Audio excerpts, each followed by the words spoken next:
Okay, so today we're going to make some lobster ravioli mezzaluna. First, we're going to sift some flour through a strainer. We're going to make a little pile of flour, put a crater in it with our mixing cup, 2 eggs, a little bit of olive oil, stir up the eggs, slowly letting the flour into the eggs while we're beating the eggs. Then we're going to mix up the pile, and then we're going to grab a scraper and kind of just mix it. I use a rubber scraper, it's not to damage my surface, but you can use a metal one or whatever works for you. Then we're going to start rolling our dough ball. You can dust your surface as much as you want to keep it from sticky.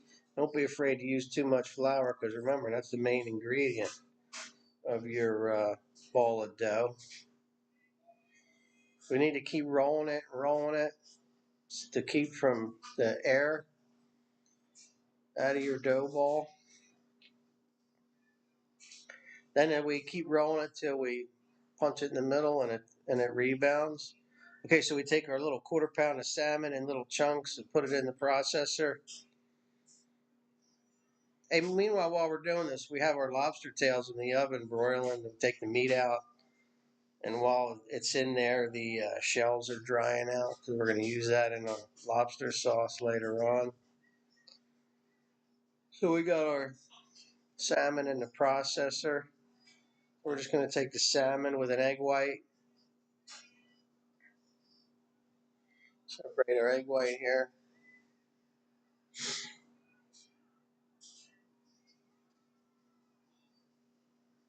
And then we're going to save the yolk for to brush on the edges of our dough before we fold it. So just take the yolk and put it aside in a little ramekin.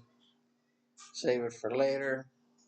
So now we're gonna pulse the processor till it forms a paste.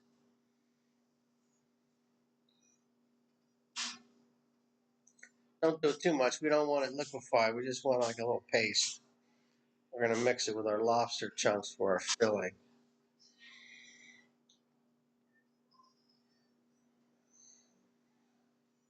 So when that's all finished,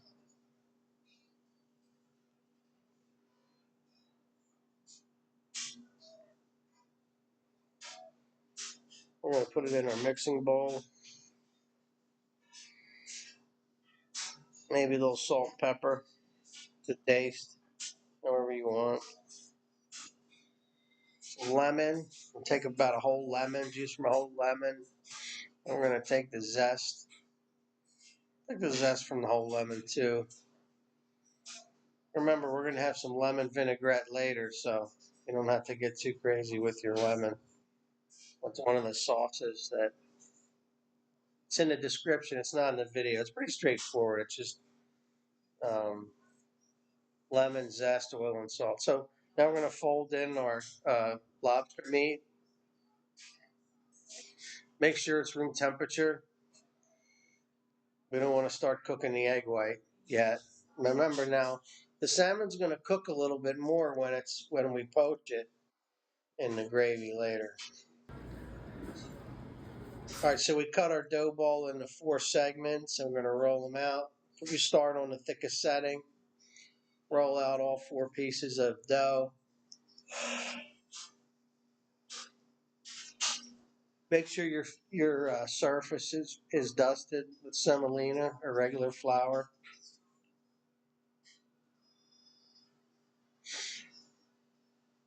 Now we're going to take our 4 pieces. It's going to be pretty thick at this point. Probably about a 1/4 inch thick when it's on that thickest setting on the machine. Keep dusting your surface so it doesn't stick. Keep dusting the machine so it doesn't stick through the machine. At this point, we probably already have our basil leaves all taken off the stem. You want to cut out the center vein because you don't want it thickening the pasta. So we're going to lay our basil leaves out between our thickest pieces, sandwiching them in between. This is going to give our dough some basil flavor. And put the other piece on top. We're going to roll it through the machine again. Then what we do is we cut it. We cut it in slices and then, kind of dough it up again into a ball and run it through the machine to distribute the basil flavor through it. Or if you want, you can chop it and put it in between the pieces. But if you slice it and run it through again, it kind of leaves green stripes in your pasta. That helps your presentation a little bit. So we're rolling it out. We're going to make it as thinner as we go. We want it as thin as possible because it gets a little thicker while you're poaching it.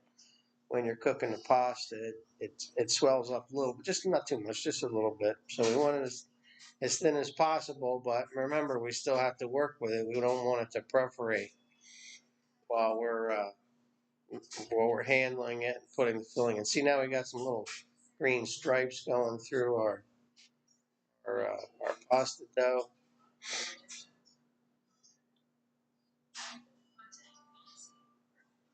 Sometimes I roll it out, but the machine just makes it a little easier and a little more uniform when you're rolling it out with a rolling pin.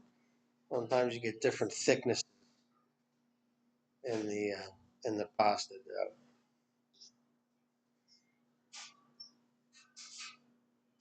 Keep dusting your surface so it doesn't stick. I think we're almost there. Run it through one or the other piece through one more time.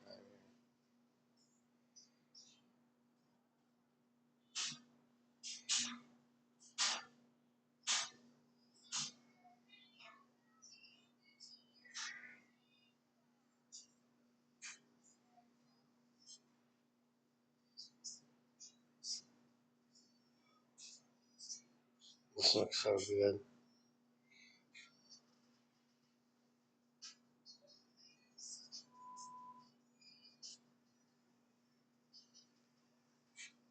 So on this particular time I used a martini glass, but you just want to take like if you have a form cutter, you want to make like a 5-inch circle. If you have a glass or a bowl, I just happened to this martini glass was like the perfect size, so I grabbed it. We want to make like a 5-inch circle. Now we're going to brush the edges with our egg yolk. Put the filling in. Leave it as some chefs like to chop it all up. I like it chunky with the mousse coating it. You can cut it up if you want. I think if it's chunky, it retains more flavor that way. What we're going to do is fold it in half. Squeeze the air out. We're going to take our ravioli cutter. Make a nice edge to it. There we go. I think if you do a cup of flour and 2 eggs, it makes about 15 raviolis. I think that's what we have here. And that's it. Mangiamo.